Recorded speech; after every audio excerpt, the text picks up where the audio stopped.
ಇನ್ನು Israel Iran war ಕದನ ವಿರಾಮ ಘೋಷಣೆಯಾಗಿದೆ ಅಂತ ಡೊನಾಲ್ಡ್ ಟ್ರಂಪ್ ಅವರು ಬೆಳಿಗ್ಗೆ ಹೇಳಿದರು. ಬಟ್ ಇರಾನ್ ಅದನ್ನು ಒಪ್ಪಿಲ್ಲ. ಇಸ್ರೇಲ್ ಮೇಲೆ ಇರಾನ್ ದಾಳಿ ಮುಂದುವರೆದಿದೆ ಅಂತಕ್ಕಂಥ ಮಾಹಿತಿ, ಲೇಟೆಸ್ಟ್ ಇನ್ಫಾರ್ಮೇಷನ್ ಬರ್ತಾ ಇದೆ. ಇಸ್ರೇಲ್ ಬೀರ್ ಶೇಬಾ ಅಪಾರ್ಟ್ಮೆಂಟ್ ಮೇಲೆ ಕ್ಷಿಪಣಿ ದಾಳಿಯನ್ನು ಮಾಡಲಾಗಿದೆ. ಇರಾನ್ ಕಡೆಯಿಂದ ಕ್ಷಿಪಣಿ ದಾಳಿಯಿಂದ 8 ನಾಗರಿಕರು ಸಾವನ್ನಪ್ಪಿದ್ದಾರೆ. ಇಸ್ರೇಲ್ನಲ್ಲಿ ಇಸ್ರೇಲ್ ಇರಾನ್ ಮಧ್ಯೆ ಸಂಘರ್ಷ ಮುಂದುವರಿತಾ ಇದೆ. ಅಲ್ಲಿಗೆ ಡೊನಾಲ್ಡ್ ಟ್ರಂಪ್ ಹೇಳಿದ್ದು ಸುಳ್ಳು ಅಂತಾಯಿತು. ಕದನ ವಿರಾಮ ಘೋಷಣೆ ಆಗಿಲ್ಲ. ಎರಡೂ ರಾಷ್ಟ್ರಗಳ ನಡುವಣ ಯುದ್ಧ ಮುಂದುವರೆದಿದೆ. ಇಸ್ರೇಲ್ನ ಬೀರ್ ಶೇಬಾ ಅಪಾರ್ಟ್ಮೆಂಟ್ ಮೇಲೆ ಕ್ಷಿಪಣಿ ದಾಳಿಯಾಗಿದೆ. 8 ಜನ ಸಿವಿಲಿಯನ್ಸ್ ಮೃತಪಟ್ಟಿದ್ದಾರೆ ನೋಡಿ.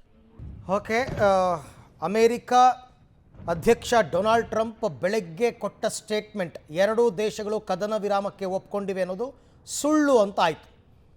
ರಷ್ಯಾ ಮತ್ತು ಇರಾನ್ ದಾಳಿ ಪ್ರತಿ ದಾಳಿಯನ್ನು ಮುಂದುವರಿಸಿವೆ. ಈಗಲೂ ಕೂಡ ಇಸ್ರೇಲ್ ಮೇಲೆ ಇರಾನ್ ದಾಳಿ ಮಾಡಿದೆ. 8 ಜನ ನಾಗರಿಕರು ಸಾವನ್ನಪ್ಪಿದ್ದಾರೆ. ಯಾವಾಗ ಇರಾನ್ ಅಮೇರಿಕ ವಾಯುನೆಲೆಗಳ ಮೇಲೆ ದಾಳಿ ಮಾಡ್ತೋ ಅದಾದ ನಂತರ ಕದನ ವಿರಾಮ ಘೋಷಣೆ ಆಗಿದೆ ಅಂತ ಹೇಳಲಾಗಿತ್ತು. ಬಟ್ ಈಗ ದಾಳಿ ಮುಂದುವರೆದಿದೆ. ಇರಾನ್ ತನ್ನ ದಾಳಿಯನ್ನು ಇಸ್ರೇಲ್ ಮೇಲೆ ಮುಂದುವರಿಸಿದೆ. ಇಸ್ರೇಲ್ ಟೆಹರಾನ್ ಮೇಲೆ ಅಟ್ಯಾಕ್ ಮಾಡೋದನ್ನು ನಿಲ್ಲಿಸೋ ತನಕ ನಾವು ಸುಮ್ಮನಿರಲ್ಲ.